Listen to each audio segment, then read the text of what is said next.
During the 1500s, power was decentralized in Japan, which was torn apart by warfare between competing feudal lords, also known as daimyos, for nearly a century.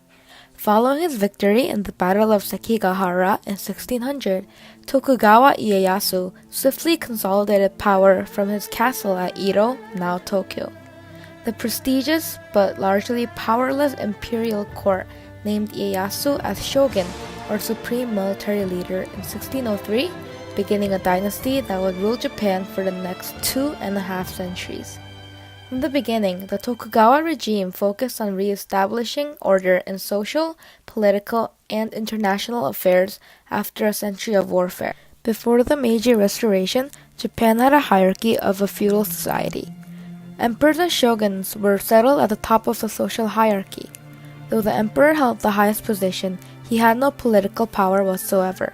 The shogun actually held all of the power and ruled over most of the land. The emperor was more like a figurehead. Daimyos were powerful warlords, though a daimyo could not do anything without permission from the shogun first. To prevent them from becoming too wealthy, they were made to pay for damages inflicted on castles, forts, and roads. Samurais were very respectable warriors, which explains why they were at the top of the social class.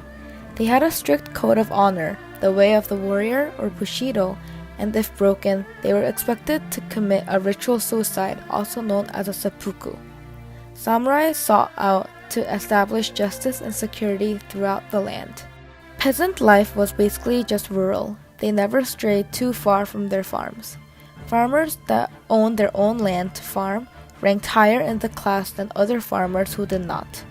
This class made up 90% of the population, which means that they automatically assumed the position of the backbone of the feudal society. Though they struggled daily, they did have a rare chance to rise up and become a samurai. Artisans made everything by hand. Their amazing craftsmanship had allowed them to get a great sum of income. They were amongst the wealthiest despite their level in the class system. Those who constructed swords and armor provided necessary goods to samurais.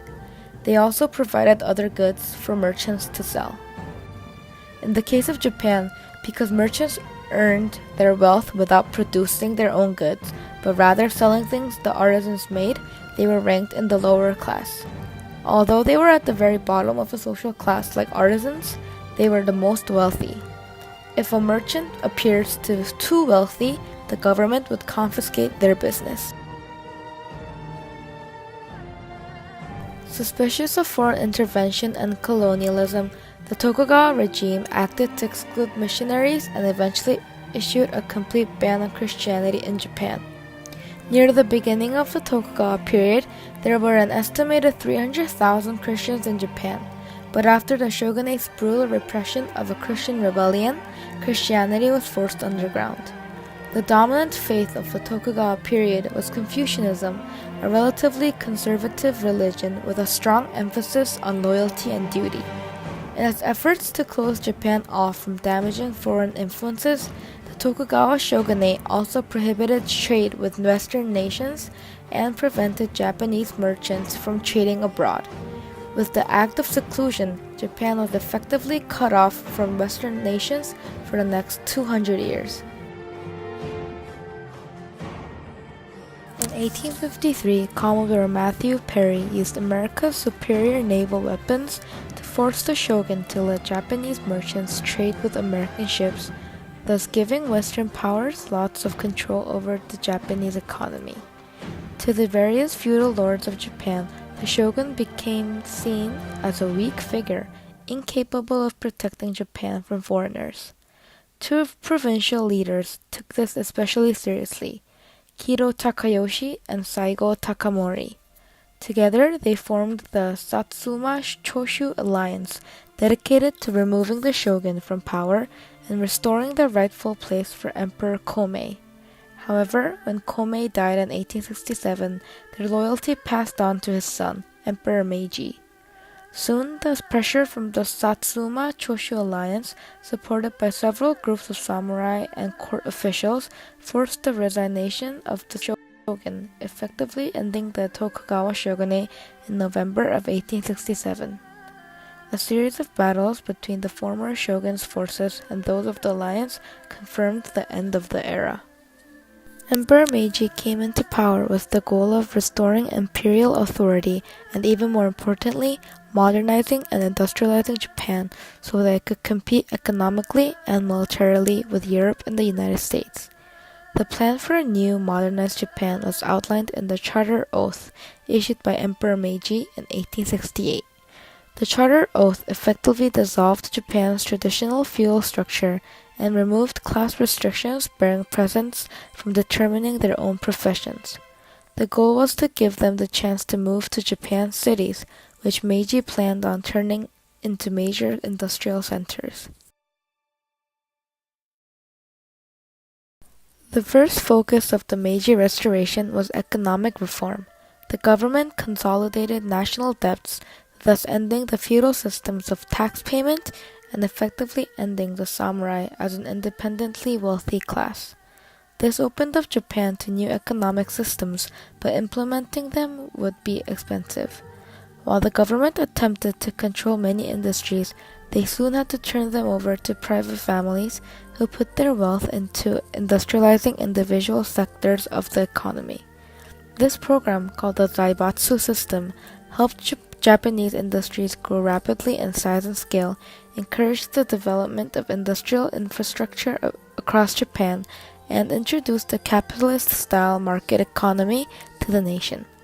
The Zaibatsu is also the origin of some of Japan's most powerful private corporations, such as Mitsubishi. Other developments came in the form of the military. Japan realized that its military could not stand up to the industrialized forces of the West, and so great efforts were made to develop technologically modern weapons and military techniques. This came together very quickly, and the world was shocked when Japan invaded Korea in 1894 and rapidly defeated China for control of Taiwan. In 1904, Japan declared war on Russia over the fate of Korea and again won that war by 1905. Japan established firm control over Korea, marking its rise as a true empire in the Western sense of that word. Japan's military aggression and imperial expansion was meant to make a statement. We are strong enough to be treated as a modern nation equal to those of the West. However, to gain the respect of the West, Japan also implemented some Western-style social reforms. A free national education system was founded that was accessible to everyone, and in 1889 a formal constitution was drafted. This constitution remodeled Japan by creating an elected legislature partly modeled on the English Parliament, which Japan called the Diet, transforming the government into a constitutional monarchy. By the 20th century, the Western world had to recognize Japan as a modern nation and a major player in world affairs. Former treaties from the 19th centuries that disadvantaged Japan were rewritten, and Japan secured its sovereignty and right to self-determination, a difficult accomplishment in a world of aggressive empires. Its authority had been restored.